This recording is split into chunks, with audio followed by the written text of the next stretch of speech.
Bună ziua, doamnelor și domnilor, bine ați venit la un nou episod al podcastului nostru. Așa cum bine știți, pe realizarea acestui podcast ne propunem să ajutăm societatea să devină una mai bună. Timotei Onoriu, împreună cu invitații săi, într-un podcast în care explorează intersecția dintre credință, moralitate și lumea în care trăim astăzi. Într-o lume în schimbare rapidă, în care prezentul se ciocnește adesea de valorile creștine, căutăm să descoperim adevărurile mai profunde care ne ghidează. Pentru astăzi l-am invitat din nou alături de noi pe Claudiu Năsui. Te salut, Claudiu, mulțumim că ai acceptat invitația. Te salut, Timotei, îmi face întotdeauna plăcere să fiu alături de tine. E o bucurie să te revedem și de data asta avem niște întrebări puternice. Am văzut... S-a umplut foaia. Da. Păi m-am uitat, am văzut în mediul online niște dezbateri. Prima dată, zic sincer, nici nu m-a interesat. Taxa Temu, 5 euro per colet. Nu știu, nu m-a interesat să văd ce implicații ar fi, ce implicații financiare ar fi, cum afectează societatea românească această taxă. După aia am văzut că se încing spiritele și când văd asta îmi place să verific, să cercetez. Am văzut că Ministerul de Finanțe a ieșit să dezmintă, să spună că de fapt nu e adevărată chestia aia cu transportul prin hub-ul din Ungaria și cred că chiar și prin Bulgaria avem un hub de Temu sau transportul din China, nu? Prin care să găsească o repoziționare, o rerutare a coletelor către România. Tu ce părere ai despre asta? Băi, eu sunt contra acestor taxe. Sunt contra taxelor crescute și sunt contra taxelor noi. Nu cred că România era țara în care să pui taxe în plus. Și atenție, orice taxă până la urmă plătește tot consumatorul. Evident. Chiar dacă ei o îmbracă tot timpul, păi nu o plătește consumatorul, e o taxă logistică, o plătește transportatorul. Plătesc chinezii, da. Exact, plătesc chinezii. Da. Evident că... O să dea de la ei, din PIB-ul lor. Exact. Adică, până la urmă, orice taxă este plătită de consumator în final pe termen lung. Nimeni nu o să facă pierderi, nimeni nu se plătește din buzunar, nu subvenționează consumatorii în propria lui afacere, decât poate pe termen scurt, în vederea unui profit mare în viitor. Adică îți faci asta ca să ai o talie mai mare, ca apoi să faci un volum mare și cu o marjă mai mică și să iei totuși banii înapoi. Dar orice taxă va fi plătită de consumatori. Acum că e plătită ea logistic, de către aeroport, de către cel care o livrează, de către producător, de către livrator, e irelevant. Și în punctul ăsta de vedere, eu m-am uitat și eu am căutat cifre, am văzut și o tevatură aceasta, care a fost pe internet. Cred că mă simt mai sigur să vorbesc despre situația din Italia, care au aplicat o taxă similară. Da, și la ei au existat, s-au văzut urmările. Da, la ei măcar avem o perioadă mai lungă de timp în care să vedem urmările. Și la ei ce s-a întâmplat este că mult trafic a fost dus înspre Spania, înțeleg, le vin coletele din alte țări. Da, asta de ce? Pentru că Spania nu avea taxa asta. În Italia oricum era de 2 euro, nu de 5. Asta nu mai zic. România oricum, statul român în momentul în care este să facă lucruri împotriva populației, le face mai dur. Adică birocrație și toate astea, inclusiv directive europene. Știi că, cum? Mai hardcore. Mai hardcore, exact. Deci, știi, e-factura. Toată nebunia asta cu e-factura era obligatorie, conform Uniunii Europene, în relațiile business to government, da? Deci dacă aveai afaceri cu statul. Exact. România s-a gândit, nu, noi o generalizăm. Toți plătitorii de TVA și non-plătitorii de TVA și mai nou acum și persoanele fizice. Adică România sau statul român, că nu e vina României, e vina statului român, politicienilor. Reprezentat de o mână de politicieni. Exact, politicieni. Că e bine nepregătiți, vremelnici.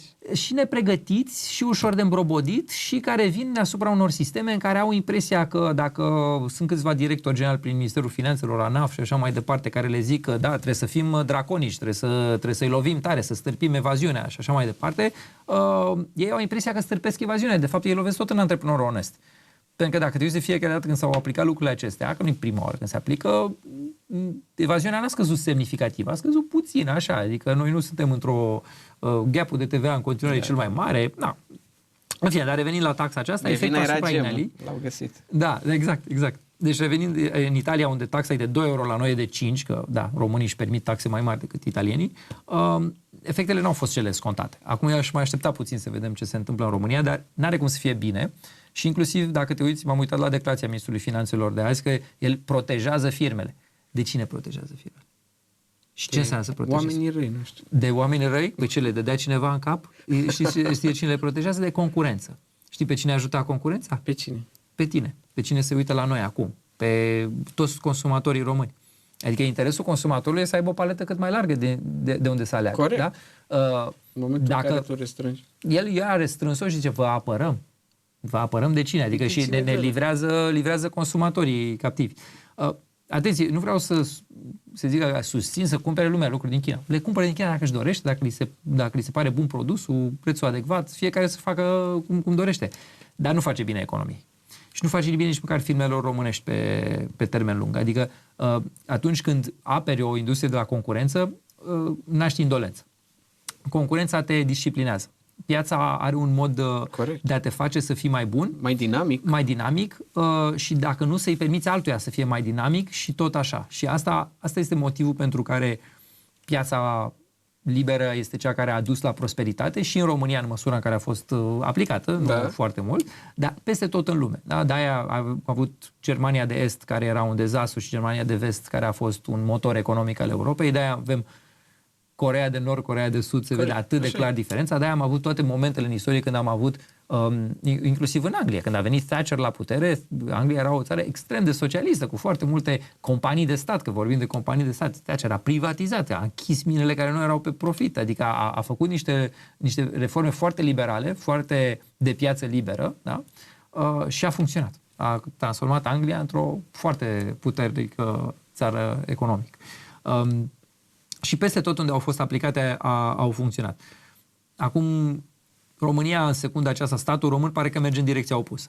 Adică, mai degrabă, statul care controlează, statul care taxează, statul care îți ia banii, statul care îți dă banii înapoi, dar cum vrea el. Care îngreunează, asta mi se pare. Asta mi se pare cea mai mare problemă, că în momentul ăsta statul îngreunează, face ca lucrurile să meargă de 2 ori, 5 ori, 10 ori mai rău decât mergeau înainte. Și știi, dacă ne uităm la podcasturile în care am mai fost la tine, aveam aceeași problemă, nu-i așa? Și ai zis dinainte să se întâmple. Exact. Ai preconizat. Deci singurul lucru care putea să se întâmple ca acum să vin la tine cu vești bune era dacă guvernul Bolojan ar făcut niște reforme. Da. Făceau mișcare. Din păcate, guvernul Bolojan, în momentul în care a avut putere politică, n-a avut viziunea politică corectă. Și acum și să aibă viziunea ceea ce nu văd. Că nu mai au putere politică? Nu. Reformele faci la început de mandat, nu la final de mandat. Când ai popularitatea aia. Când ai popularitate, da. Când ai entuziasmul, când ai capital. Entuziasmat am fost și eu când a venit politici. Chiar îmi doream din toată inima. Știi, când am fost, eu n-am fost entuziasmat.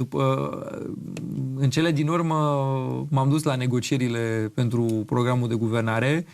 Și când am văzut ce e acolo, mi-am prins că n-avea cum să iasă ceva bun din mentalitatea celor pe care îi alesese să fie în jurul lui. Asta cred că e problema. Echipa e foarte slabă. Dar echipa aia nu vine din cer.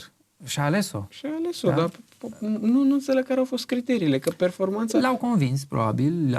Știu cum e, pentru unii politicieni, dacă nu sunt foarte pregătiți, sunt foarte ușor de îmbrobodiți. Frate, hai să vorbim fix pe asta. Da. Deci, cum poți să accepti tu? Pe cine iei tu sfătuitor să spună, tată, pune acolo 5 euro pe colet, că e bine, o să meargă, o să bubuie economia? Pe lobbyiștii care... Eu îi zic taxa EMAG, apropo, da? Deci, eu știu de taxa TEMU. Da, îi zic de taxa EMAG pentru că EMAG e printre principalii beneficiari sau unii dintre beneficiarii acestei taxe și printre, probabil, genul de societate care probabil a făcut lobby pentru ea. Că, în general, să știi că toate lucrurile astea nu vin din neant. Adică e cineva care face lobby, care zice, cum putem noi să facem bani din statul român? Eu am acum o intrare la Bolojan. Cum fac asta? Sau la cine o fi, nici nu contează, da? Cum fac? Păi, uite, tu ești producător de brânză. Hai să facem noi o lege că nu mai cumpărăm decât brânză românească. Gata. Terminăm cu brânza de import. Ce e aia brânză franțuzească? Aici e România, suntem Dacia, haide. Okay. Și face o chestie din asta, o taxă pe intrare sau o cotă. Nu mai are voie decât o tonă de brânză franțuzească, așa, ca să o simțim la gust și în rest brânza noastră, cea de toate zilele. Știu. Știi? Și e vândută apoi chestia asta dacă politicienilor mai zic că protejează producătorii de brânză. Acum, Doamne ferește să nu creadă cineva că mi-au de industria brânzei. Nu. E un exemplu. Putea să fie papuci, da? Putea să fie altceva, pahare. Da. Și deodată vine o rentă. Deodată apar niște bani. Și iată că, Dar ce se întâmplă în momentul în care... Da, atenție, banii aia, renta aia de pe spatele consumatorului. Că el ajunge să-l plătească. Exact, da? Despre asta voiam să vorbim. Atenție, în economie, că ești socialist sau liberal, sunt niște legi pe care nu le schimbă nimeni. Nu faci nimic, nu poți să scoți resurse din nimic, le iei de la cineva. Da? Deci trebuie să le produci, trebuie să le muncești. Ori în cazul acesta este doar un transfer de resurse de la consumatori către cei care sunt și tot pe producătorii de brânză, de exemplu. Și tot pe consumatori ajungi să pui povară, că asta e întrebarea mea. Da, redistribuție de la săraci la bogați. Și nu-ți dai seama că asta la un moment dat va genera inflație? Dacă nu înțelegi niște lucruri de bază, nu. Și atunci politicienii, guvernul Bolojan devine foarte susceptibil la... Uite ce s-a întâmplat și cu pilonul 2 și pilonul 3, cu banii de acolo. Tu, cei care ne ascultă, aveau acces la banii aceștia la 65 de ani. Asta era regula. Nimeni n-a contestat-o, nimeni n-a discutat altceva, nici în campanie electorală, nici după. Deodată ne trezim cu un proiect de lege care îți limitează accesul la bani la 30%. Inițial era 25% și au zis, gata, a fost scandal public, vă lăsăm să luați 30% din banii voștri. Și oamenii probabil au zis, ok, am câștigat 5%, da, mulțumim că... Cu ce argumente? Păi și au oamenii banii și joacă la păcănele. Ăsta a fost unul dintre argumentele foarte des folosite. Pe baza acestui argument, aș zice, ok, dar tu și dacă îți vinzi apartamentul sau îți vinzi casa sau îți vinzi un teren, nu ți iei toți banii, ți iei doar 30%, că îi joci la păcănele. Adică trebuie să aibă grijă, mai ales să aibă grijă, da. Pui mâna pe o sumă mai mare de bani. Da. Plus, multe argumente care mi s-au părut slabe, dar asta n-a împiedicat statul să pună mâna pe banii aceștia. Și atenție, zic statul să pună mâna pe banii aceștia. Pentru că ce se întâmplă cu banii aia? Ceresul de 70% pe care nu-i mai iei, îi iei eșalonat, dar ei între timp unde se duc? Se duc în datorie la statul român. Practic se finanțează datoria statului român. Se duc în ceea ce se numește un fond de plată, care, dacă te uiți la criteriile de investiții, va investi numai în titluri de stat. Adică va împrumuta statul român cu banii aceia. Deci, practic, statul român ți-a luat banii printr-un intermediar care mai au un comision. Și care ghiși ne-a făcut lobby pentru legea. Crezi că ei? Da. Fondurile de pensii, administratorii fondurilor de pensie aici au greșit grav. Pentru că pentru o viziune de termen scurt, ca să mai facă un ban din comisioane acum. Nu știu dacă ei, sau eu mă gândesc, bun, tu o vezi așa, dar dacă de fapt guvernul a insistat, băi, stați puțin, avem nevoie de bani, lăsați-ne banii ăștia în continuare. Nu. Eu din câte am văzut, lobby-ul a fost acerb și din partea lor. Pentru că gândește că ei sunt plătiți la comision, la câte active au în administrare. E mult mai greu când vii tu, Timotei Onoriu, și zici, uite, Timotei, nu-i lua pe toți. Uite, îți mai ofer eu aici un plasament cu risc mai jos, cu randament mai bun, comisioane mici, mai stai la mine ca client, că uite, am avut randament bun până acum. Trebuie să te conving. Tu poate zici da la jumătate sumă, poate zici da la 3/4 din sumă, poate zici nu, poate iei toți banii. Așa te-am obligat 70% din maseții. Da. Adică motivul pentru care Dragnea, de exemplu, nu a reușit să dea jos, să întoarcă reforma aceasta pilonului 2, cum s-a întors și în Ungaria și în Polonia, da? A fost tocmai pentru că oamenii au simțit că primesc banii aia. Tura viitoare, când va încerca un politician de orice factură să pună mâna pe banii aceia, nu cred că va mai fi atât de multă lume în stradă, pentru că nu mai au stimulentul financiar. Ei, practic, banii aceia au fost deja afectați. Dreptul de proprietate a fost deja tulburat. Așa. Și plus, orice promite statul român așa în viitor, trebuie să te aștepți să nu facă. E un partener foarte, foarte insecure. Da, foarte instabil și foarte nu poți să ai încredere. Da. De-aia e și riscul de țară mai mare. Că nu știi niciodată când sunt separi. Adică asta e comportament de țepar. E comportament. Și în momentul în care schimbi codul fiscal la câteva luni, îl schimbi uneori au fost schimbate de 10 de ori pe an. Da. E normal. Ești un țepar, asta ești. Adică vrei să mă jecmănești. Și, din păcate, comportamentul acesta de țepar are consecințe profunde. În sensul că și să zicem că vine un non-țepar la putere, vine Javier Milei, că mie îmi place Javier, vine la putere mulți ani până când nu demonstrezi că ești stabil și predictibil, nu o să aibă nimeni încredere în tine. Așa. Adică dacă tu degeaba te schimbi de azi pe mâine, că dacă eu știu că tu ești bețivul satului, hoțul satului, tâlharul și nu știu ce, trebuie mulți ani să văd că ești ok ca să încep să am încredere din nou și așa funcționează și oamenii. De-aia, datorile statului român sau tot ce promite pe viitor să fim foarte sceptici, că va găsi un tertip ca să nu își nu își îndeplinească obligațiile. Singurii pentru care își va îndeplini obligațiile sunt băieții care sunt conectați la centrii de putere. Păi acolo lucrurile merg în continuare. Am văzut niște anchete acum tot așa, cu niște contracte foarte gigantice, 500 de milioane, 1 miliard, 1 miliard jumate. Mai ținte când ziceau că nu sunt bani și că trebuie să crească taxele? Nu să cred. Deodată sunt bani, nu-i așa? Când a fost vorba guvernul Bolojan să taie bani de la PNDL și Angel Salini, ce a făcut? A tăiat? Nu, a adăugat încă 2,4 miliarde. Pentru ei au fost bani. În schimb, TVA-ul la cărți care e 20 de milioane de euro, trebuia crescut. Toată. Adică o picătură într-un ocean. Ala nu, trebuia. Să nu mai fie excepții. Ce atâta excepții? Păi stai, și asta cu CASS-ul la mame, cu oamenii cu handicap. Același lucru. Pe bune, adică chiar crezi că asta o să salveze economia? Dar știi ce au făcut-o? Pentru că oamenii aceștia sunt mai departe de centrii de putere. De ce singurele Deci spui că totul aici ține de lobby, ține de să fie aproape de cine ia deciziile în țara asta. Da. Adică trafic de influență. Aproximativ. Într-un fel sau altul. Da. Cu cât ești mai aproape de centrii de putere ai statului, cu atât ți se întâmplă lucruri mai bune. Primești privilegii, pensii speciale, contracte, posturi, ești pus subvenții. Ești pus într-un CEA, da? Și pentru industrii întregi, adică primesc scheme de ajutor de stat. Uite, pachetul de relansare. Ce este pachetul de relansare? Dar apropo, de ce e nevoie de relansare exact, dacă totul merge bine? Chiar relansare. Da? Adică e principiul, eu îți rup picioarele după care îți dau o cârjă. Exact. Creșterile de taxe au făcut enorm de mult rău și vor face în continuare, pentru că nivelul taxelor rămâne ridicat. Ei nu au pus taxele să expire la un moment dat, cum au pus cheltuielile. Tăierile de cheltuieli sunt suspendări de sporuri, suspendări ale unor cheltuieli, alea care sunt. Că by the way, stai așa, că am văzut că acum vor să plafoneze iarăși prețurile la energie. Stai puțin, că de asta o notez separat. Da. A mers foarte bine plafonarea prima oară și acum mai încerc încă o dată. Băi, plafonarea care e plătită de unde până la urmă? Plafonarea a mers, că până la urmă oamenii care au fost mai amărâți au beneficiat de asta. Și știi cine a mai beneficiat de asta? Cine? Dacă ai o piscină, de exemplu, și vrei să-ți încălzești apa, ghiși cu ce preț plătești la gaz. Corect, da? așa e. Și eu îți garantez că cineva care își încălzește o piscină va beneficia mai mult de subvenția aceea decât, nu știu, o bătrânică care își mai încălzește casa. Așa e, da. Se ia de la mai mulți, nu mai contează. Pe cazurile sociale puteai să le ajuți. Să intervii în prețuri îți distorsionează de fapt foarte multe lucruri. Îți distorsionează atitudinea de consum, îți distorsionează stimulentul de a produce. Despre atitudine e vorba, pentru că pe tine tu nu o să fii mai educat după asta. Nu, tu o să faci în continuare același lucru. Și poți să-ți încălzești piscina de 2 ori mai mult. Exact. Că o faci pe banii statului, o faci pe banii tuturor, să plătească bătrânica pentru piscina ta încălzită. Asta se întâmplă când plafonezi. Soluția aici era să nu plafonezi și să-i ajuți pe oamenii aceia. Puteai să le dai un fel de voucher de consum, să zici, uite, fiecare om care e caz social, pensionar sau oameni sub anumite venituri primesc banii aceștia numai pentru gaze și electricitate sau ceva de genul ăsta. Și atunci ajutai targetat, ajutai țintit, dar lăsai prețul să reflecte realitatea. Mai ținte ce s-a întâmplat când au plafonat prețul la lemne? Nu, nici nu știu de asta. A fost guvernul Ciucă, altă eminență liberală, că ei își zic liberali.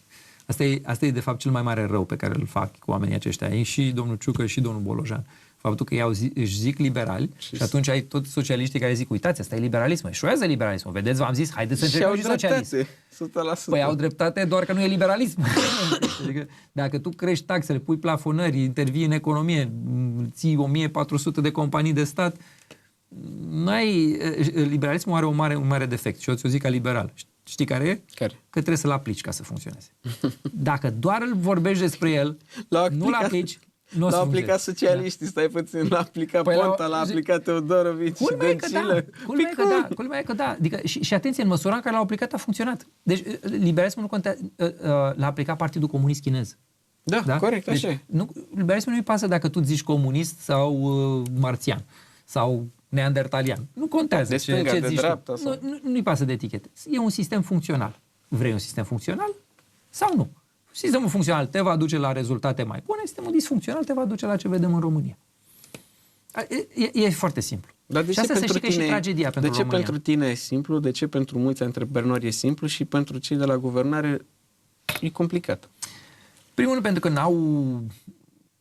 n-au pregătirea, n-au educația necesară. Bun, și înțeleg asta și sunt de acord cu asta, dar cine oprește să-și ia cei mai buni oameni?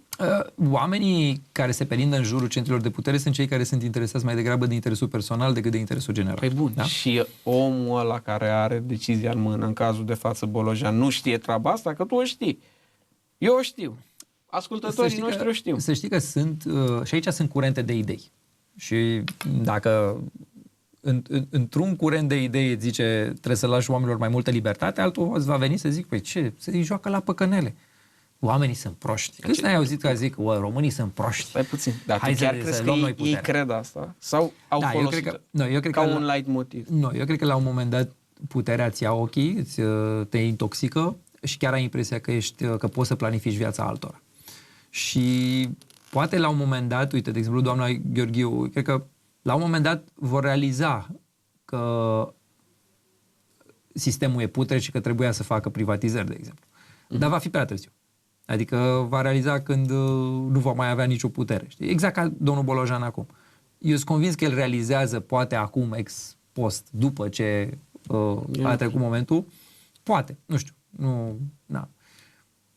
Oricum, acum nu mai are putere politică să mai schimbe. Deci de el, dacă ar vrea mâine să facă o autentică reformă în educație, în sănătate, în asta economie... Asta e super dur ce spui, că nu mai are putere politică. Nu mai are putere politică. Are puterea politică numai să rămână acolo cât timp îl mai ține PSD-ul. Dar dacă ar vrea să facă o reforme, nu are putere politică. Și tu spui că Bolojan la momentul stă la mâna PSD-ului? Absolut. El a avut putere politică la început. Ăla a fost momentul. A avut o lună, poate chiar două, în care chiar a putut să facă ce își vrea el. Nu-l dădea nimeni jos, la nicio asumare de răspundere, la niciun OUG. Putea să facă lucrurile atunci. PSD-ul nu-l dădea jos. A ales să folosească această putere și acest capital politic pentru creșterea taxelor. Știi? Și ai nevoie de 3 lucruri ca să faci bine într-o țară. Care? Puterea politică, viziunea politică și curajul. Curaj a avut, nu? Curaj, cred că a avut, da. Putere politică a avut la început. Viziune n-a avut. Viziune n-a avut. Și acum nu mai are nici putere, din păcate. Deci, și asta e trist. Că e ce ziceai tu mai devreme. Știm care e tratamentul, știm care e boala, știm care e tratamentul. Te duci la doctor și zici, uite, fumezi. Nu mai fuma, nu trebuie să mai fumezi. Dar doctorul zice și ce? Mai ia un pachet. Aia e problema. Știm care e tratamentul. S-a aplicat de atâtea ori. România avem impresia că suntem unici în lume. Nu suntem unici în lume. Mai sunt țări, mai sunt state, mai sunt probleme foarte similare cu ale noastre. Mult mai grave ca ale noastre, din fericire pentru noi.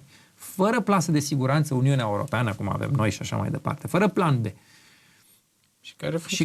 Și care, în momentul în care au luat tratamentul, a funcționat. Mă gândesc la Argentina acum. Mă gândesc la Anglia lui Margaret Thatcher. Mă gândesc la niște momente în istorie când au venit... Argentina a avut ca backup pe Trump cu banii, cu 20 de miliarde și cu... Hai să zic ce s-a întâmplat acolo, că e foarte important să înțelegem. În Argentina a avut niște reforme foarte dure făcute din prima. Da. Javier Milei nu a crescut taxe. Dar reforme adevărate. Adică... Reforme adevărate.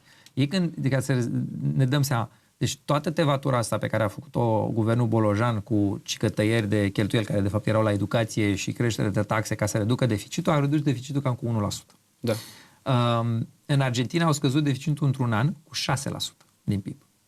Și fără nicio creștere de taxe. Asta mi se pare interesant, că n-au crescut taxele. Că taxele poate să le crească orice idiot. Exact.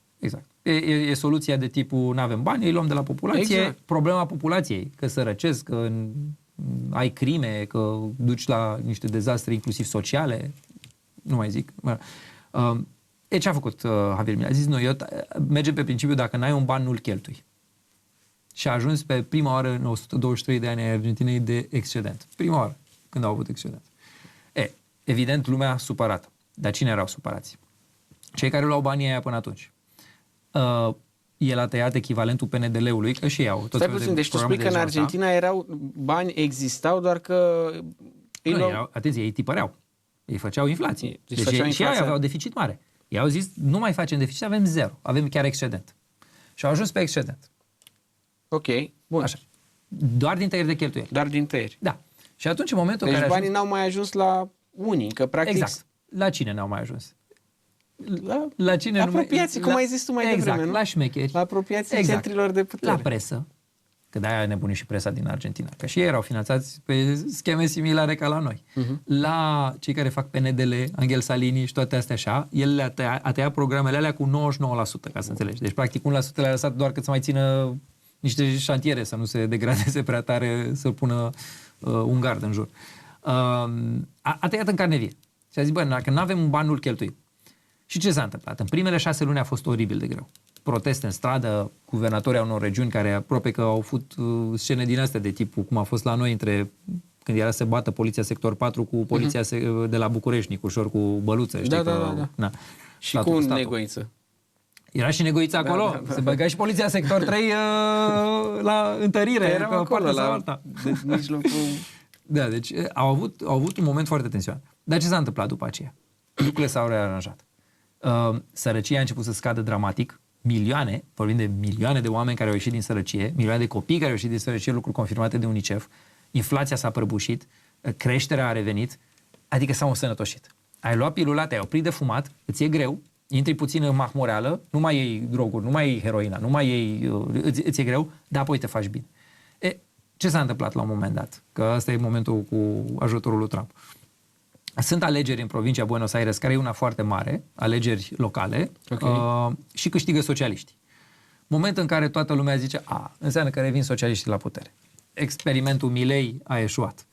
Și începe toată lumea să vândă, să zică ieșim din Argentina. Deci asta s-a întâmplat. Asta s-a întâmplat. Încep să vândă, evident pesos-ul începe să scadă.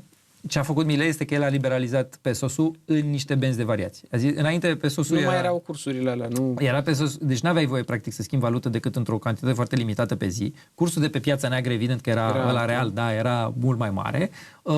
Activități de import, export, era o chestie draconică la ei. Adică dacă făceai export, nu primeai tu banii pe care îi câștigi. Îi primea statul și îți dădea la un curs prestabilit pesos. Dacă faci import, trebuia să dovedești nu știu câte locuri, să ai licență de import, să dovedești că dai valuta prețioasă pentru ce vrei tu să importi și așa mai departe. Adică era o chestie care disfuncționa total. El a liberalizat chestia asta și a lăsat lucrurile într-o bandă de variație în care pesosul se poate varia. Evident, când toată lumea a început să vândă, s-a dus pesosul foarte jos. Da.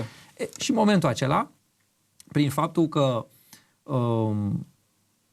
administrația Trump e apropiată de el, a zis ok, noi vom ajuta Banca Centrală a Argentinei să țină cursul acela al pesosului, ca să nu-l mai atace lumea. Deci doar pe curs sau investit? Doar pe curs. Dar atenție, mi se pare, uite, e foarte interesant. Știi cum și-a făcut Soros banii? E chestia aia a pariat că o să scadă lira. A pariat că Banca Centrală a Angliei nu poate să țină lira ridicată, că nu are suficiente rezerve. Se pare că a pariat chestia asta după o discuție cu guvernatorul care i-a zis cam câte rezerve au și a făcut un calcul și i-a dat. Deci,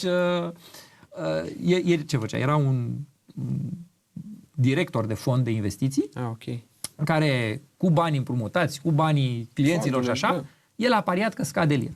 Deci a vândut liră. El împrumuta liră și o vindea. Da? Deci paria că scade. Shorta, exact. Dacă într-adevăr scădea lira, atunci deodată toți banii aia erau profit. Atunci el practic toată lira pe care a luat-o, a împrumutat-o scump, o lua apoi ieftin, o dădea înapoi diferența banii lui. Da, și asta s-a și întâmplat.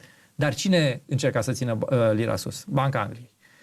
Anglia, la un moment dat și-a dat seama că nu poate să o țină, că își cheltuie toată rezerva și nu o țin, și atunci a lăsat-o liber.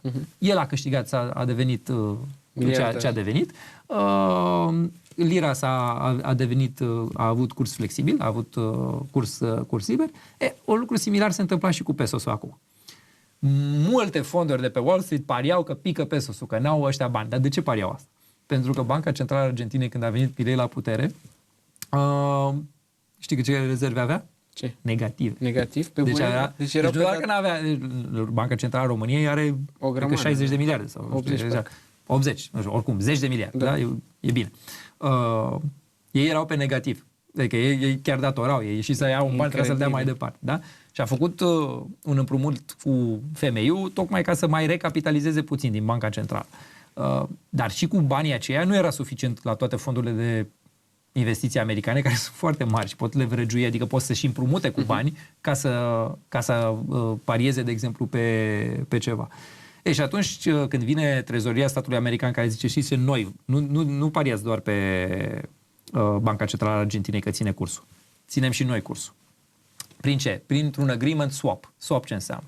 Practic îți dau ție acum ca să cumperi pesos, să-l ții sus și în viitor mi-l iau înapoi. Și apropo, America și-a luat banii înapoi și cu profit. Da, pentru că după ce a câștigat milei, evident, pesosul s-a reapreciat și atunci banii pe care și-au luat americanii și-au luat chiar cu profit. Inițial era o linie de swap de 20 de miliarde.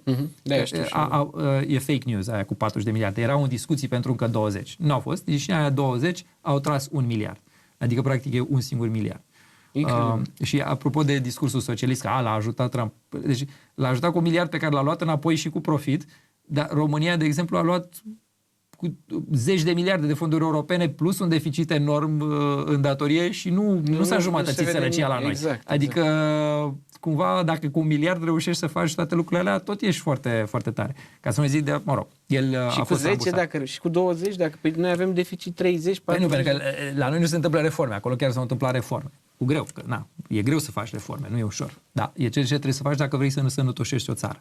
Și asta este tristețea în România, că de fapt nu se fac asta. Deci sper că ți-am răspuns la întrebare. Asta a fost ajutorul pe care l-a primit Argentina. A fost unul pe moment ca să țină cursul care era foarte atacat și care era foarte atacat ca urmare a victoriei socialiștilor, dar după ce a câștigat alegerile Milei, pentru că le-a câștigat alegerile parlamentare, deodată investitorii au revenit, cred că într-o singură zi au crescut bursa argentiniană cu 20%. Așa se întâmplă după alegeri. Am văzut că e o chestiune frecventă. Bine, nu știu dacă neapărat la... Depinde cine câștigă, știi?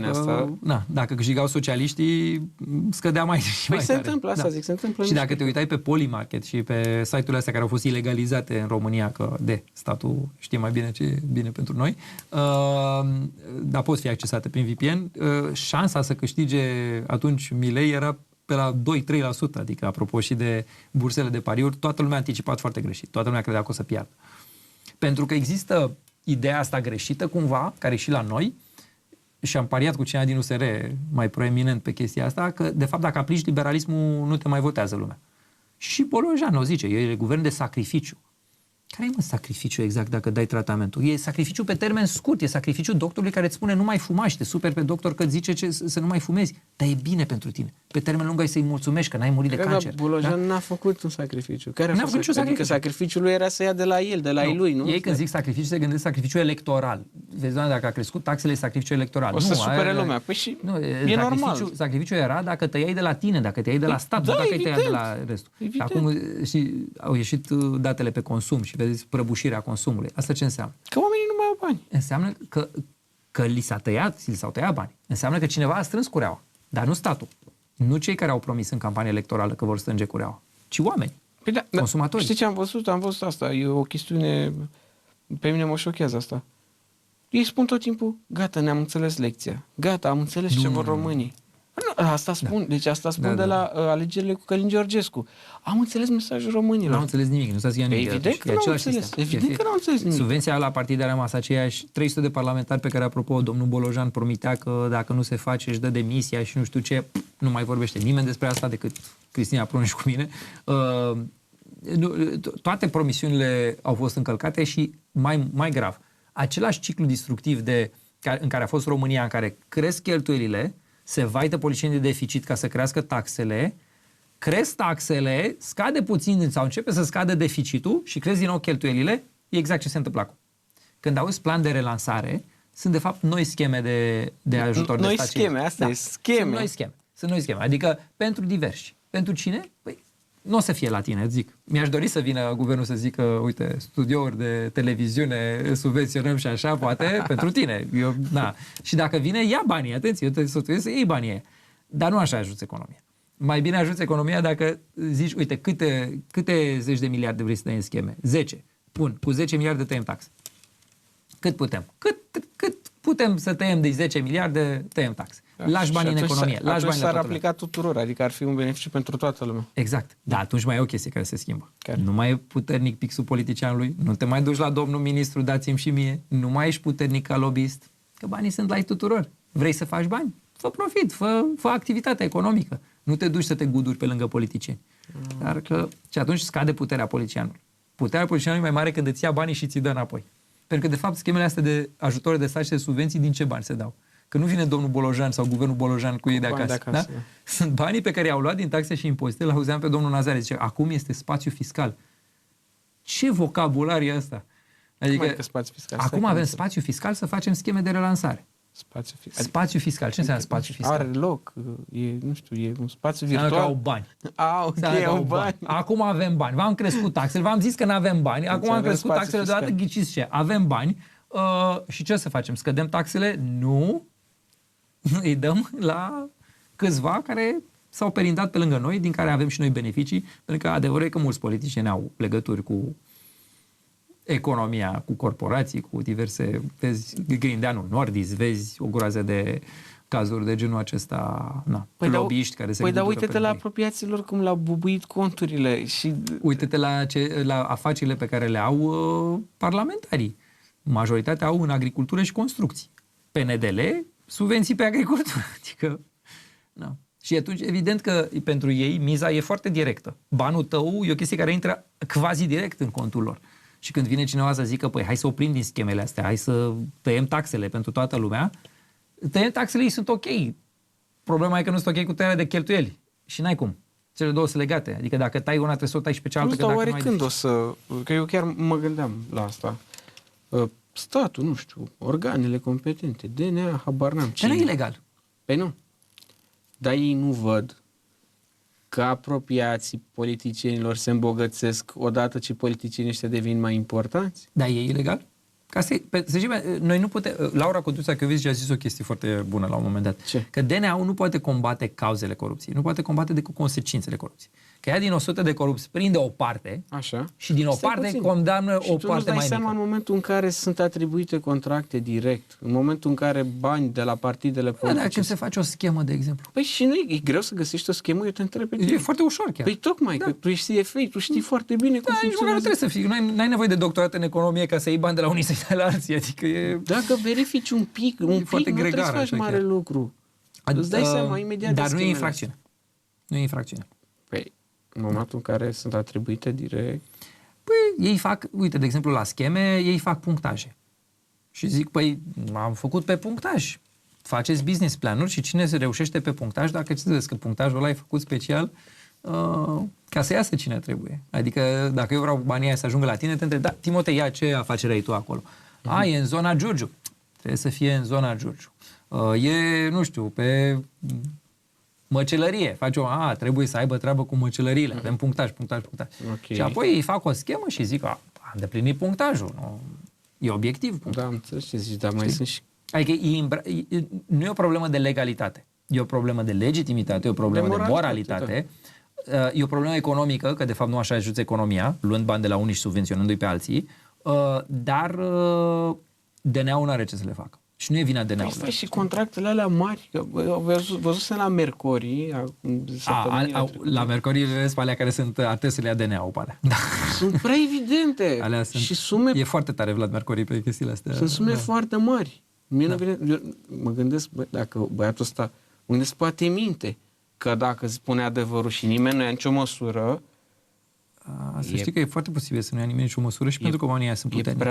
E prea de tot. Păi omul a spus Mercori de cineva. A mai spus, a revenit peste o săptămână. Păi a mai revenit peste o săptămână. E prea de tot. Uite-te puțin la top televiziuni și influencer și așa, acum toată lumea pe aceeași propagandă. Că mă întrebai la un moment dat de ce lumea nu se răscoală. Păi statul de că lumea a finanțat propaganda ca să justifice ce face. Câți oameni nu cred acum că chiar trebuiau crescute taxele? Da, foarte mult.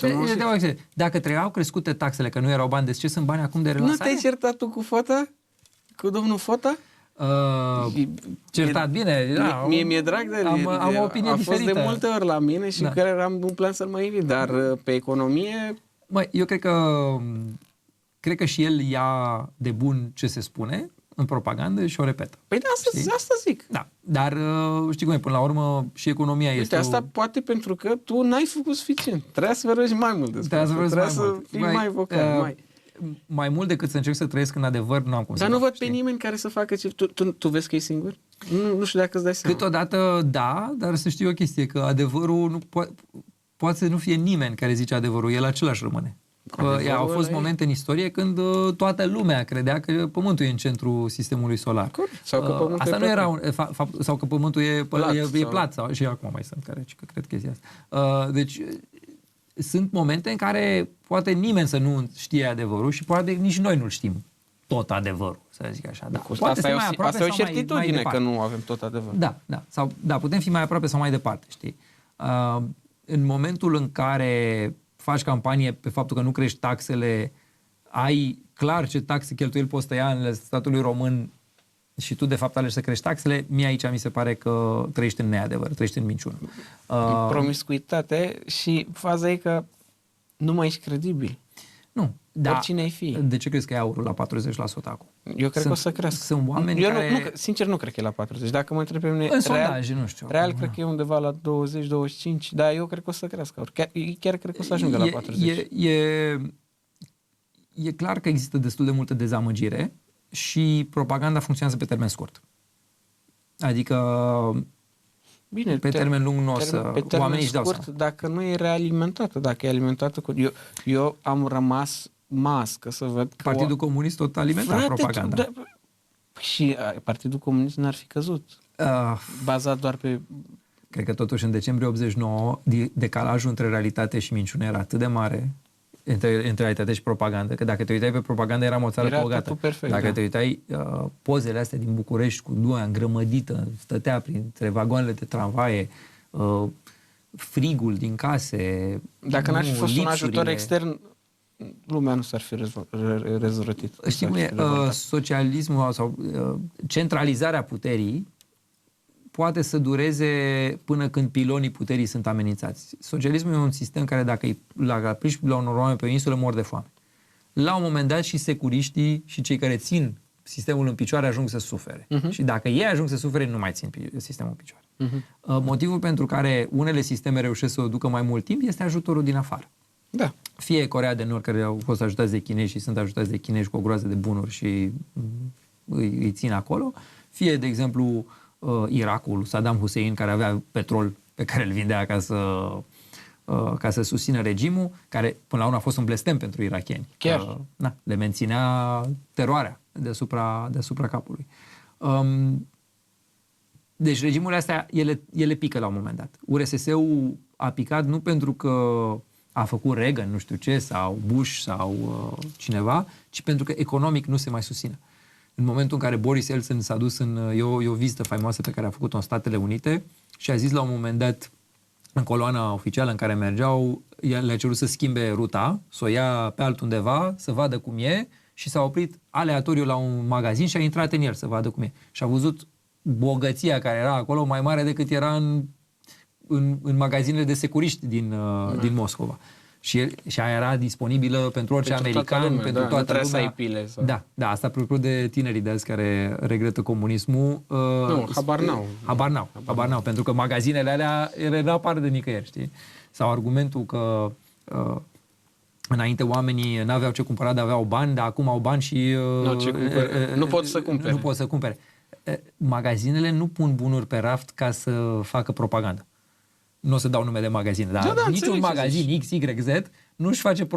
El nu vrea să arate cât de bogată este țara. Da. El a pus un bun pe raft pentru că cineva îl cumpără. Da. Și dacă nu îl cumpără, atunci nu o să-l mai pună pe raft și o să pună altul care se vânde. Adică ei așa fac bani.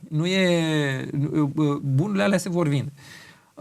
Și de ce a picat URSS-ul? Tocmai pentru că dezastru economic din URSS era atât de mare încât și nomenclatura de partid și-a dat seama trebuie să schimbăm lucrurile. Exact același lucru s-a întâmplat de fapt și în China cu Deng Xiaoping. Când a venit Deng Xiaoping după Mao, care zic, trebuie să schimbăm macazul. Și eu de-aia cred că și în România s-ar fi prăbușit lucrurile și fără ajutor extern. Adică fără KGB care intervine ca să facă o revoluție. Ca să vorbim fără o lovitură de stat. Și din păcate, ca să revenim la subiectele noastre, există niște momente în care o societate se poate reforma. Când vine un reformator la putere. Domnul Bolojan avea aura asta de reformator. A avut și puterea, n-a avut viziune. Și faptul că am ratat oportunitatea asta ne va costa foarte scump. Pentru că după el, mulți ani, pentru că după el va veni cineva care probabil va fi mai rău, nici măcar nu avem pretenția să facă reforme de la domnul Grindeanu. Da? și după aceea probabil o combinație cu aur care nu poate să fie la 40% Eu în fac sondaje. pariu cu tine că Grindeanu o să fie mai bun decât ce a făcut Bolojan. În orice caz, așteptările sunt joase. Sunt joase și atunci o să fii surprins. Da, Așa va fi ușor să fim surprinși, dar nu văd asta, pentru că, în general, și economiștii PSD-ului sunt, precum economiștii PNL-ului, oameni foarte etatiști, foarte dornici de a strânge mai multă putere. S-ar putea să asculte de Teodorovici, s-ar putea să asculte de Ponta, s-ar putea să asculte de Adrian Năstase, s-ar putea să asculte de...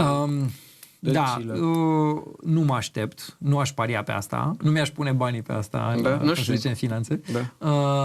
Dar mă aștept să fie la fel și multă propagandă. Facem relansare, noul program, Tomata 3, nu știu ce, ajutăm fermierii, ajutăm industriașii, ajutăm pe cine mai vor ei să zică că ajută, când de fapt ne bagă în groapă pe toți. Pentru că, atenție, sunt niște lucruri constante. Când ajuți pe cineva, îi ajuți în detrimentul celorlalți, că nu inventează resurse din nimic. Și vorba asta, e citatul ăsta lui Bastia, că statul este marea iluzie conform căreia toți trăim pe spatele celorlalți. Toți putem trăi pe spatele celorlalți. Deci e o iluzie. Cineva plătește la un moment dat. Nu poți inventa din nimic. Cineva la un moment dat e la taxatul care susține toată șandramaua. Și ea, în general, sunt majoritatea. O minoritate e cea care reușește să trăiască pe o rentă. Da. Deci nu mă aștept la mari lucruri și mai grav, faptul că ceea ce se face acum poartă eticheta de liberalism este total fals. Liberalismul ar fi însemnat să nu crește TVA-ul, să nu crește accizele, să nu crește taxele. Liberalismul însemna cât mai puține companii de stat. Mai puțin, să faci niște privatizări. Da. Să faci vouchere în educație, să faci vouchere în sănătate, un pilon 2 al sănătății. Să încurajezi pe oameni, să deschizi la concurență, să fii deschis inovației. Le dai speranță. Dom'le, uite, putem să facem. Aici toată puterea rămâne concentrată la aceleași grupuri. Și în educație la aceiași Dumnezei a educației, Dumnezeii sănătății, Umefistanul și așa mai departe. Dar sunt mafii adevărate, adică... Da, sunt foarte serioase. Uite, de-aia o propune, nu l-am cunoscut pe om, e rectorul Universității București, domnul Marian Preda, a avut ideea asta și a zis-o public, voucher în educația superioară. Mi se pare tare. Felicitări! Și după ce am zis felicitări, că eu dacă aud o idee liberală în România, cred că trebuie să o încurajăm de oricine vine. Adică și dacă o zice, nu știu, și Georgescu, și Iliescu, și oricine ar zice ceva liberal, nu acolo, lasă-l să o facă. Doamne ajută să se măcar să vezi dacă... Măcar exact. L-am lăudat și am primit o groază. Că omul e rău, că nu știu ce a făcut și e o politichie întreagă acolo. Dar ce contează ce a făcut? Nu știu cine e. Exact. Dacă a zis o chestie bună pentru România, haide să o încurajăm pe aia. Da. Din păcate, oamenii sunt foarte tribali, știi? Adică ideile sunt bune sau rele în funcție de la cine vin. Dacă Grindeanu creștea, Ciolacu și Ciucă cresc taxele, e rău, dar dacă o face Bolojan, trebuia. Asta e tare de tot, așa e. Păi cam așa e. Adică și să știi că și Ciolacu și Ciucă au folosit aceleași argumente, că e deficitul mare. Deci e exact la fel. Doar că n-au avut aura de reformiști. Nu s-a pompat în ei. Da, și cumva domnul Bolojan a plecat și cu un capital de speranță la drum, știi? Păi pentru că l-a câștigat... În Oradea. Da, l-a câștigat la el acolo. Da. Eu de asta îmi doream să fie. În Oradea a avut e un alt talent, e un alt pricepere să faci administrare, să fii un manager bun și să faci politici publice. La guvern nu mai faci administrare. Nu mai ești administratorul. Nu mai ești gospodarul ăla. Exact. Dacă tu te duci cu ideea că ești gospodar la guvern, ai ieșuat deja. Da, așa e, da. Și de-aia a făcut toate greșelile astea. De exemplu, nu știu, eu chiar am crezut că e o glumă proastă când au făcut atunci conferința aia de presă să zică că au tăiat 15 ospătari și bugetul de la cafeterie, de Fursecu și astea. Da, că nu le mai au internalizat acolo. Da, tu ai zeci de miliarde de deficit și vorbești de 15 ospătari și fursecuri. Era, nu știu, părea că și toată presa era obubilată, toată lumea. Wow, erau 30 de ospătari și acum. Ai pe bune, vorbești de gemul bunica. Dar nimeni nu zicea, dar cât de multe sunt? Cât de mari erau? Erau miliardari? Se dădeau miliarde acelor ospătari? Că dacă nu, n-ai făcut mare lucru. Da? Adică, da, a avut niște chestii astea de bun gospodar, dar care nu astea trebuiau făcute și, din păcate, a fost ratată oportunitatea asta de reformă. Și s-a dat multă apă la moară și celor mai socialiști care zic, uitați, nu merge cu liberalismul, trebuie să mai încercăm puțin socialism. Mai am 2 puncte. Zi. Am observat că ministerele au început să redea beneficiile oamenilor, în sensul că revin asupra deciziilor lui Bolojan. Am văzut la Ministerul Muncii, Manole a propus și cred că a și fost aprobat ca mamele să beneficieze în continuare de scutirea aceea pentru CASS. Da, știi, în momentul în care se apăreau tot felul de susținători ai creșterilor de taxe înainte, ziceau să nu mai fie scutiri. Și ziceau că la sănătate problema e că suntem 19 milioane asigurați, de fapt 17, dar doar 5 milioane plătesc. Sau 6 milioane sau nu știu câți plătesc. Și de bine, deci cine nu plătește? Copiii și pensionarii mai ales. Și cazurile sociale. Și erau, băi, nu, trebuie să eliminăm excepțiile. Și vine guvernul Bolojan și ascultă pe idioții ăștia, da, îmi pare rău. Foarte bine și aplică asta și își dau seama oamenii că creează niște tragedii, că nu acolo era marea problemă cu care să echilibrezi bugetul. Deci eu zic că e foarte bine. Sunt niște cazuri sociale, nu asta treia făcut. Adică erau, sau să spun problema în felul ăsta, până să ajungi să tai banii ăia, trebuia să faci o groază de lucruri înainte. Evident. Da? Și asta dacă era cuțitul la os și nu mai aveai nici pentru ăia, ok, putem să discutăm momentul ăla. Dar nu. N-aș fi văzut-o nici așa, mai ales de la educație. N-ai voie să te atingi de educație, n-ai voie să te zic de ce, pentru că deci trebuia tăiat de la PNDL și Anghel Salini. Trebuiau tăiat de la Ministerul Dezvoltării, zis al dezvoltării, că aici suntem într-o lume orwelliană. Cu asta sunt de acord. Da? Păi, dar el a dat în plus 2,4 miliarde. Adică acolo s-au găsit bani. Păi asta zic. Păi, așa să zic. Îi descurajezi pe copii, le descurajezi pe mame, îi descurajezi pe bătrâni, pe bolnavi, pe oamenii invalizi. De asta de ce? Păi nu știu, chiar nu-mi dau seama. Vrei să distrugi statul? Ți-am zis mai devreme. Păi pentru că firmele de construcții sunt finanțate din PNDL și sunt ale unor politicieni, pe când copiii, și dacă are un politician un copil, are el grijă cu banii aia din PNDL. Păi se ocupă el, dar alți copii nu se mai ocupă nimeni. Da. Redistribuție de la săraci la bogați. Și apoi ne mirăm că avem polarizare socială. Exact. Și că nu avem clasă de mijloc. Dom'le, nu avem clasă de mijloc. Aia care mai supraviețuiește în jurul marilor orașe, care mai supraviețuiește din acea economie de piață îngreunată de stat, dar care încă mai supraviețuiește. De exemplu, tu, acum. Adică, și oamenii care mai lucrează într-un privat, în relații cu privații și nu cu statul. Că toți cei sunt privați care sunt în relație cu statul, de multe ori sunt, o ținuți artificial în viață. Mulți au impresia că să fac parte din clasa de mijloc, că au, nu știu, 7.000, 8.000, 10.000 de lei salariu, dar după ce îți plătești chiria în București, care și s-a scumpit foarte tare pentru că s-au dat toate măsuri, a crescut TVA-ul, au crescut impozitele și totul a explodat. Ce îți plătești chiria, utilitățile care și astea au crescut, au explodat și toate cheltuielile, o să vezi că de fapt tu nu ești în clasa de mijloc, că nu-ți mai permiți prea mare lucru după. Și toate astea nu o să facă decât să înrăutățească, Timotei. Prețurile de acum ți se pare mari? Foarte mari. Mi se pare exagerate. Nesimțite. Uite-te în 3 luni de acum. Poate mă mai invezi și mai discutăm. Uite-te în 3 luni de acum să ți se pară mici prețurile de acum, comparat cu ce va fi în 3 ce acum. Pentru că unde? Că deja am depășit prețurile din Europa. Unde să mai ajungem? Mai e. Pentru că ce a făcut guvernul Bolojan în trecut va face și în viitor. Știu că ei au zis că nu o să mai crească taxele. Hai să vedem. Claudiu, am niște prieteni stabiliți în străinătate, în diverse țări. În Franța, în Germania, au venit vara asta în țară și au fost șocați. Zic, doamne, noi când veneam până acum, în România... Eram puternici. Da, păi își permiteau. Au zis, puteam să mergem la restaurante, mâncam non-stop la restaurante, ne plimbam, vizitam, se duceau pe lângă București, se duceau la munte, la mare, că veneau cu o sumă de bani care însemna mult aici. Acum au zis că nu și-a mai permis, au ajuns să-și facă mâncare, au stat o lună în București și au făcut mâncare acasă. Da, dacă pui de 100 de lei în coș, nu știi ce ai luat. Nimic, exact. Nu știi ce ai luat. Deci am avut multe momente în care am luat bonul la puricat, că am crezut că e o greșeală undeva. Cineva mi-a pus de 3 ori același produs sau ceva. Nu, era exact ce luase. E șocant, șocant. Și gândește-te că asta afectează predominant pe cei mai săraci.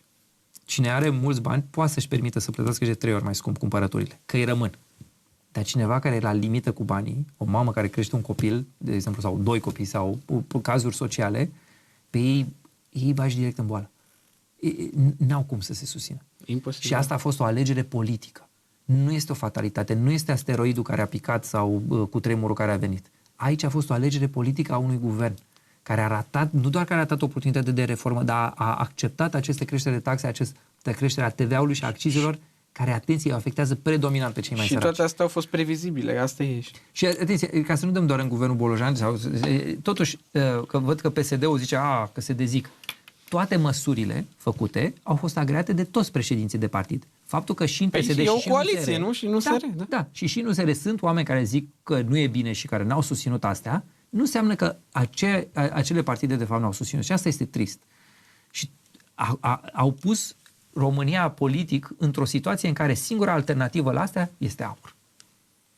Care probabil că e o alternativă geopolitic foarte proastă. Știi? Știi adică, să zic, cu Dungaciu, cu Peiu, cu Pipera, acum... Putem avea o discuție, dar în secunda asta, dacă tu ești pe șicherul politic, ei sunt singura... Dacă ești dezîncântat... în momentul ăsta aș crede mai mult în AUR, deși am plecat din AUR din diverse rațiuni. Da, AUR, să știți că, uite, a fost Barbu Matescu care a scris analiza aceea, sunt foarte de stânga, ca politici economice. Deci, de la, casele de 35.000 de euro, să zice că era... Asta sunt populisme și tu știi asta. Și George a zis-o la un moment dat, că a fost o strategie. Bine, dar uite, eu de unde știu ce vor face ei la guvernare? Dacă au programul de guvernare care e super bun. Cu naționalizări? Nu, dar nu sunt naționalizări trecute acolo. Wow, eu am văzut ce au prezentat public. Ce au prezentat public era că fac naționalizări de companii, că fac plafonări de prețuri, că fac... Nu, n-am văzut asta, nu știu de asta. Marius Lulea nu cred că ar face naționalizări și plafonări, că Marius are o gândire foarte de dreapta, e super liberal. El făcuse programul la momentul respectiv. Eu am văzut pancartele. Într-adevăr, nu am stat să analizez fiecare subpunct. Deci tu vorbești despre pancartele lui George din prima campanie. Stai puțin. Eu, de exemplu, dacă vezi pancarta pe care o susțin eu, e zero taxe pe salariu minim. Eu vreau să reduc taxarea muncii. A zis că a fost schemă de marketing. Ce vrei să faci? Păi da, dacă tu susții genul acesta de schemă de marketing, ce să mă aștept la tine? Că faci liberalism? Că nu o să faci, da. Că nu o să faci. Deci promovezi socialism, nu o să mă mire că faci socialism. Atunci nu era domnul Peiu, nu era domnul... Uite, la domnul Bolojan el zicea că promovează liberalism și face socialism. Deci, acolo... Acolo poate invers. Acolo mă pot simți trădat. Mă pot simți înșelat. Pe când la Simion, dacă el zice socialism și apoi face socialism, e predictibil. Păi și dacă zice socialism, face liberalism, Doamne ajută, dar să știi că atunci democratic tot a trădat contractul pe care l-a avut cu alegătorii. Adică dacă tu faci campanie că faci socialism și apoi ajungi la putere și nu faci socialism... Păi n-a ajuns. N-a ajuns, dar cu ideile alea, poate e mai bine. O să vedem asta. Hai că am făcut un pic de bășcărie aici. Băi, să știi că poate e bine să mai... Ideea e următoarea. Că dacă vrei ca țara asta să se facă bine, trebuie să susții și ideile grele, care sunt nepopulare, dar sunt corecte. Liberalismul are și idei nepopulare, dar corecte. Eu, în momentul în care susțineam sistem de voucher în educație, care mi se pare o idee foarte populară de altfel, adică părinții să aibă dreptul să-și ducă copilul la ce școală doresc ei și o finanțare per copil în care ei își aleg școala, publică sau privată. Și școala și diverse lucruri, nu știu, rechizite, chestii. Da, și atenție, deci practic dai putere părinților ca să finanțeze educația copiilor, oriunde vor ei. Adică aceeași putere pe care au bogații, să o aibă și săracii. Exact. Adică e o chestie chiar foarte socială. Da, mă rog. Mie ce-mi ziceau, inclusiv colegi de-ai mei, nu trebuie concurență. Trebuie finanțare mai bună. Ce face guvernul Bolojan? De unde taie cea mai mare finanțare? De la educație. De la educație. Pe cum ziceți băieți că trebuie finanțare mai bună? Că acum ați tăiat-o, nu-i așa? Adică aici e trădarea electoratului. Aici e, știi, și atunci te miră că oamenii votează un dezastru precum Călin Georgescu? Sau Șoșoacă? Adică, și așa că o văd dezastru. Pe Călin Georgescu și aici ar fi de dezbătut. Wow, dacă și la Călin Georgescu ai să spui că e liberal. Nu e liberal. Nu e liberal deloc Călin Georgescu. E ceaușist, e nostalgic al lui Ceaușescu. Nu e deloc. Ne duce în anacronism total. Nu e liberal. Nu. Aici nu. Și n-am văzut strategia lui, nici n-am urmărit-o. Dar nici AUR nu e liberal. Pentru că pe mine mai... Nu am văzut liberalism AUR până acum. Tu îl știi pe Marius.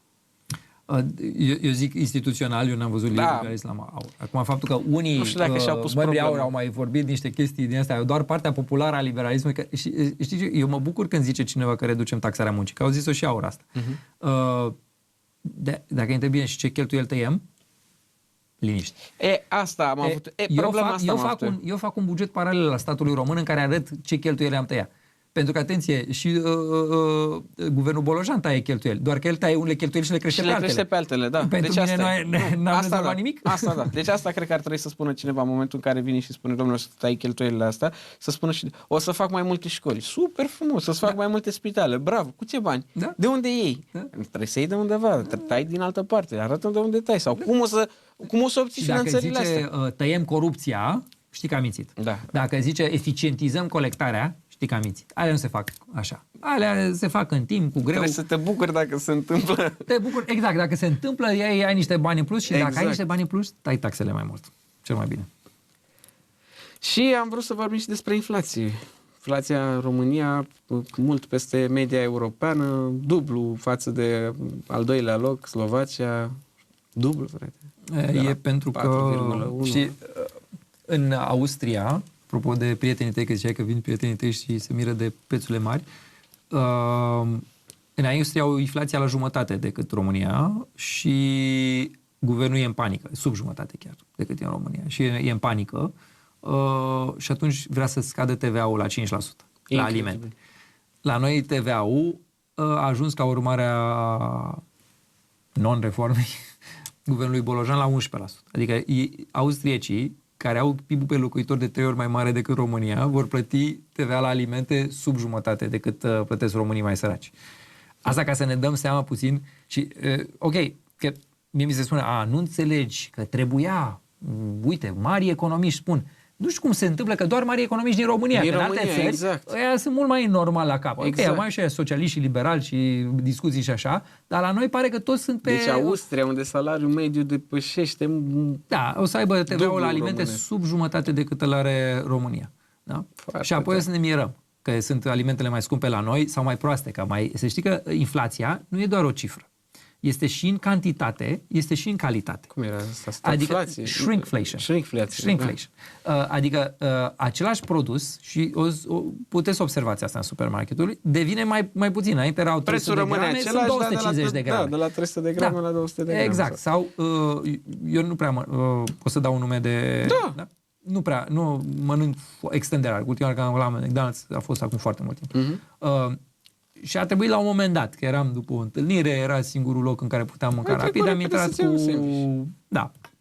cu o colegă, cu Cristina Prună și am luat un Big Mac. Eu țineam minte că Big Mac-ul fiind că era o chestie mare. Deci dacă cineva ține minte cum era Big Mac-ul din anii 90, păi stai, să încerce un Big Mac acum. Dar erai și tu mai mic atunci, te-ai gândit la asta? Într-adevăr, dar nu, crede-mă, era mult mai mare. Era mult mai mare. Acum, dacă atunci un Big Mac, nu știu, era toată masa, nu mai mâncai altceva. M-aș uita la prețul de la Big Mac acum. A crescut și ăla, dar a scăzut și cantitatea. Deci a scăzut și cantitatea. Da? 100%. Okay. 100%. Sau chifla de la KFC, la început era chifla aia, luai o chiflă, acum cu 2 chifle nu e suficient. Da. Și sunt foarte multe locuri în care a scăzut cantitatea și îți mai zic un lucru, a scăzut și calitatea. Asta apropo de cei care au impresia că noi avem bani, nu ne pasă de chestia asta. Îți pasă, pentru că produsele alea de calitate nu o să mai fie de calitate, pentru că nu poate un producător să susțină o întrepriză întreagă cu costuri indirecte, cu costuri fixe, doar cu câțiva clienți. Trebuie să aibă mai mulți. Păi dacă ne uităm și la magazinele astea de discount, o să vezi că te duci să cumperi, nu știu, soluție, dar soluția e alta. Da. Te bucuri că era tot mai ieftin, dar nu e... Și asta, oamenii apoi o să înjure pe producător. Nu o să-și dea seama că de fapt e guvernul care a făcut un mediu economic care să nu-ți mai dea aceleași oportunități și aceleași lucruri utile. Bun, și ce sfătuiești pe oameni să facă? Adică, fii atent. În secunda asta nu prea ai ce să faci. Deci tot ce poți să faci acum este într-un mod de scapă cine poate. Adică... Claudiu, ce să scapi? Hai să ne uităm puțin la construcții. Eu activez în zona construcțiilor, în imobiliar. Păi eu nu mai pot să vând. Eu nici nu știu dacă ar fi să vând astăzi un apartament, cu ce bani l-aș vinde, pentru că TVA-ul de la 9% s-a dus la 21% peste noapte, în 2 luni, 3 luni în august, dacă ți-ai ca să prăbușească piața imobiliară. Păi s-a prăbușit, evident, că de la 9 la 21 trebuie să regăsească la mine în preț doar ca să-mi plătesc, nu ca să fac eu profitul mai mare. Economiștii din jurul domnului Bolojan tot ziceau că se va prăbuși piața imobiliară. Păi o prăbușesc ei acum. L-ați prăbușit-o voi, frate. Au crescut dividendele și la noi chiar retrăgeam dividende, da? Deci au crescut de la 10, de la 8 la 10, de la 5 la 8, de la 8 la 10 și de la 10 la 16. Știi de ce fac asta cu 16, nu? De ce? Că au făcut 16 dividendele, 16 criptomonedele, 16 nu mai știu ce. O fac ca să obișnuiască lumea cu 16% și la un moment dat să zică hai că facem și impozitul pe venit 16. Ce cotă unică, nu? Hai să fie unică peste tot, 16, gata. Impozitul pe venit 16 mi se pare foarte mare. Păi, și o să zică, păi așa a și fost. Mai ții minte? Deci totul e atât de previzibil. Deci Dragnea, când a venit la putere, ce a făcut? A zis, cresc contribuțiile și scad impozitul pe venit. Și a scăzut impozitul pe venit de la 16 la 10 și a crescut contribuțiile de la cât erau la 35 cât sunt acum. Da? Că înainte erau și cu angajatori, le-a pus pe toate la angajat. Ce o să vină un guvern viitor să zică? Vrem cota unică, facem cota unică. Le creștem înapoi la 16 cum era înainte, dar o să lase contribuțiile mărite. Și atunci, practic, e tactica asta de a fierbe broasca încet în apă. Știi? Și o să zică, ce-i 2% TVA? Nu mai țin minte cum erau mari apologeți ai creșterilor de taxe. Zică, ce 2%? Ce mare lucru? Păi, uitați-vă pe bon. Uitați-vă... Pentru ei nu era mare lucru, probabil. Pentru restul populației e mare lucru. Știi? Da.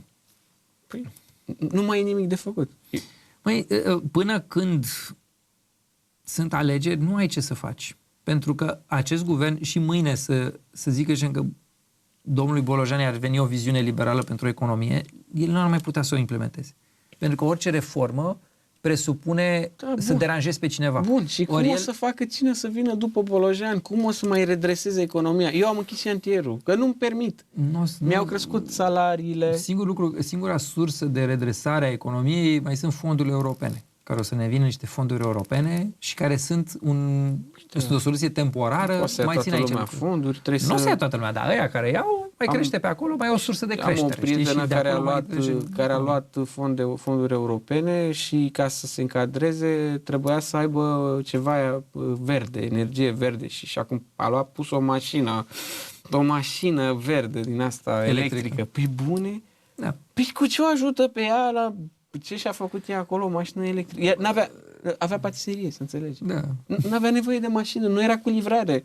Dar a trebuit să pună ceva, a trebuit să pună panouri. Păi și acolo sunt pe criterii. Păi da, de ce? Cu punctaje. Păi panouri pe bloc. Nu știi și diploma de antreprenor? Să faci curs de antreprenor mai nou. Da, nu știu. Da, ca să iei punctaj în plus. Dacă tu te duci și vrei fonduri, un criteriu de punctaj în plus e dacă ai făcut curs, că uite, am diplomă, că sunt antreprenor. Foarte tare. O prostie, îți dai seama. Foarte tare. Niște șmecherași care îți cer 300 de lei să zică niște tautologii acolo. 300 de lei ori câte persoane sunt și mai... Păi, e un business bun ăla. Da, cum să nu? Păi niște șmecherași au făcut un business din asta, o rentă. Vrei... Și atenție, asta nu înseamnă că iei banii neapărat. Înseamnă că ți-ai luat punctaj și poate nu iei, poate nu iei. Da. Exact, ce să zic. Oricum băieții ăștia fac schemele în așa fel încât cam toată lumea ia punctajul maxim și apoi criteriul de diferențiere e altul, nu știu, îl aleg ei. Păi, dar nu s-a făcut așa când s-a dus Curtea de Conturi peste ei, că au apărut peste noapte, au depuseseră proiecte mari de, nu mai știu, câteva sute de mii de euro și unii aplicaseră pentru 30.000 de euro, pentru 50.000 de euro. Păi, cum poți să concurezi tu cu ăla care venea cu 10% și tu veneai cu 90%? Tu mai aveai nevoie de... Criteriul era asta. Da. Câteodată au mers și pe alte criterii. Depinde de pe cine au vrut să finanțeze. Da, tare, ce să zic. Deci până la alegeri, din păcate, nu avem. Cu oportunitate ratată și sper eu colecție învățată măcar. Să nu mai așteptăm supereroi. Nu o să ne facă bine. Nici de noi nu ține, că noi nu putem să facem ceva. În 2028 poate o să putem la alegeri. Să alegem? Da, să alegem. Păi ne-a păcălit Bolojan. Poate nu ne mai lăsăm păcăliți de bolojani. Dacă Bolojan vine cu rezultate, dacă Bolojan vine dintr-un partid respectabil, dacă Bolojan a făcut și știa toată lumea că a făcut. Trebuia să fim mai atenți la ce reforme se fac. Trebuia să le întrebăm. Trebuia să zică, și aici nu trebuia să-l întrebăm eu, că eu l-am cunoscut foarte puțin înainte, trebuia presa să întrebe pe absolut toată lumea. Când vin partide politice și îți propun numai deziderate, ia să fie bine, să nu fie rău. Așa. Facem reformă. De câte ori ai auzit cuvântul reformă? M-am săturat, nu mai vreau să aud așa. Exact. Păi și atunci, primul instinct ar trebui să fie, ce înțelegi exact prin reformă? Că și să limitezi retragerile la 30% din bani. La pilonul 2 și 3 e reformă. Nu în direcția bună, dar e tot o reformă. Da? Păi să ne zică clar care sunt reformele concrete, pentru că politicienii ce vor zice în campanie sunt numai să fie bine, să nu fie rău. construim școli, construim spitale, va fi bine, va fi super. Dar dacă e să vezi, dar cum construiți exact spitale? Cum construiți exact școli? De unde aveți bani? De unde... Uite pe Nicușor, nu am ceva cu el, atenție, nu am ceva cu el, dar în momentul în care Nicușor vine și minte flagrant, nu cresc TVA-ul, nu se întâmplă aia, nu se întâmplă aia. Zic o chestie, Nicușor măcar a avut sinceritatea în care s-a dus în fața mediului de afaceri și a zis, noi habar n-avem să facem politici publice. Mie mi-a plăcut asta și mi-a mai plăcut o chestie, că a zis că n-are strategie. Bă, bravo ție, că spui asta măcar. Măcar că o spune, dar fii, știi ce nu mi-a plăcut? Faptul că tu nu poți să-i ceri lupului să fie pasnic la oi. Companiile alea, dacă le cer să facă politici publice, ele vor face politici publice. Dar vor face politici publice care le interesează pe ele, în societate. Dar în America, dacă te uiți, sunt foarte implicate companiile alea și nu, antreprenorii, de fapt, oamenii de afaceri. Și lobby-ul e tot rău. Adică marile corporații din America care fac lobby, fac pentru niște privilegii pe care apoi le au tot pe spatele societății. Diferența este că acolo au un sistem de contraputeri mult mai puternic decât în România și câteodată chiar decât în Europa, câteodată, nu tot timpul, în așa fel încât totuși se mai țin în frâu niște abuzuri. Deși și acolo au multe abuzuri. Dar, da. Și asta era chestia. Adică tu nu te poți duce la companiile mari să le zici scrieți voi legislația. Pentru că imaginează că tu investești în Burkina Faso. Așa. Îți pasă de bunăstarea pe termen lung a Burkinei Faso? Dacă îmi dai mie 10.000 de euro să investesc în Burkina Faso, ce te interesează pe tine? Să iasă bine țara Burkina Faso pe termen lung? Să-ți iei afacerea, nu? Să-ți iei afacerea, să dau bani apoi plus profit, un randament suficient cât să merite riscul de investiție în Burkina Faso, nu? Exact așa gândesc și corporația acestea. E o chestie de bottom line la ele, profit sau pierdere. Nu le pasă de bunăstare pe termen lung a României. Știi cui ar trebui să-i pese de bunăstare pe termen lung a României? Cui? Nu. Celor care alegem să trăim aici. Dacă noi suntem ăia care ar trebui să zicem trebuie să scadă taxele, trebuie să reduceți birocrația, trebuie să facem mai degrabă soluții astea liberale pe care am văzut că au funcționat. Trebuie să luăm tratamentul, nu trebuie să rămânem bolnavi Europei. Da. Și, da, din păcate, de-aia nu mi-a plăcut. Mi-a plăcut sinceritatea lui Nicu Șordan, că nu știm ce să facem. Adevărul e că nu e că nu știm ce să facem. Nu știu unii ce să facem. Altfel e suficient să te uiți puțin în jur și te prinzi ce trebuie să faci.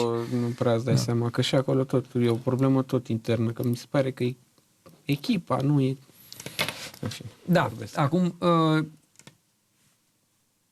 fiecare își alege echipa, dar în orice caz vestea bună pe care, nu știu, dacă terminăm acum ar trebui să ne dai o vestea bună e că știm care e tratamentul, știm ce trebuie făcut, trebuie doar să o facem. Din păcate, acest guvern nu o să poată nu mai are puterea să facă ce trebuie. Deci mai așteptăm până în 2028, asta ne spune. Partea bună e că nu e o fatalitate. Adică s-ar putea, o să mai vină niște fonduri europene, mai avem planul B al Uniunii Europene care ne mai ajută pe aici, ne mai salvează. Cu ce l-ajută pe omul ăla amărât, vai de capului, care n-are o afacere și nu... Cu ce ajută pe mama aia care i-ai saluat? Sau pe elevul ăla care i-ai saluat probabil că niște infrastructură mai bună. Păi da, și cu ce ajută. Ideea este că nu o să ajungem în Argentina prea curând, în situația dezastroasă, veche din Argentina. Cumva asta este și un blestem, este și o binecuvântare. Dacă ne-am lovit puțin mai tare cu capul de... Să spui că până n-ajunge cuțitul la os, nu se întâmplă. Da, și e posibil să n-ajungă prea curând și asta e cumva e și bine și rău, dar eu totuși, pentru mine speranța n-a murit. Mi se pare că măcar avem un discurs liberal în politică și mi se pare că ce ar trebui să facem, apropo, este... Un discurs liberal? Da, al meu. Al tău, ok. Da. Mi se pare că, să știi că e mare lucru, că acum 20 de ani nu exista niciun discurs liberal în politică în România. Deci hai să nu mirăm că am ajuns, când toți politicienii propun socialism. A fost Orban, a fost... Ludovic Orban? Nu? Da. N-a fost liberal? Cu naționalizarea Costârgoviște, cu creșterile, cu schemele de ajutor de stat. Niște scheme, ce vrei, avea și niște abonații. Păi, ăla nu e liberalism. Da? Așa, na. Așa ceea ce avem acum. Și cred că faptul că măcar conștientizăm la nivel de Europa din ce mai mult care sunt soluțiile, este iarăși un lucru bun. Da. Deci eu am speranța că în 2028 vom putea alege mai bine ca să putem să avem reformele liberale în România, de care România are nevoie și să nu ne mai lăsăm înșelați de aceiași politicieni care au zis una și au făcut fix opusul imediat după ce au fost aleși. Deci dacă am rămas cu ceva după asta, e că de fapt să fim mult mai atenți. Uite, eu am luat o lecție. că am fost atent la ce ai spus și la ce mi-ai mai spus și alte dări și la ce am mai spus și alți invitați de-ai mei.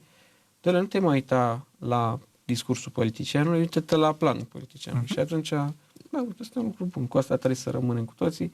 Asta trebuie să învățăm, că nu... Deși știam că nu vorbele contează, trebuie să urmărim ceva totuși la el. Și anume plan. Exact, concret.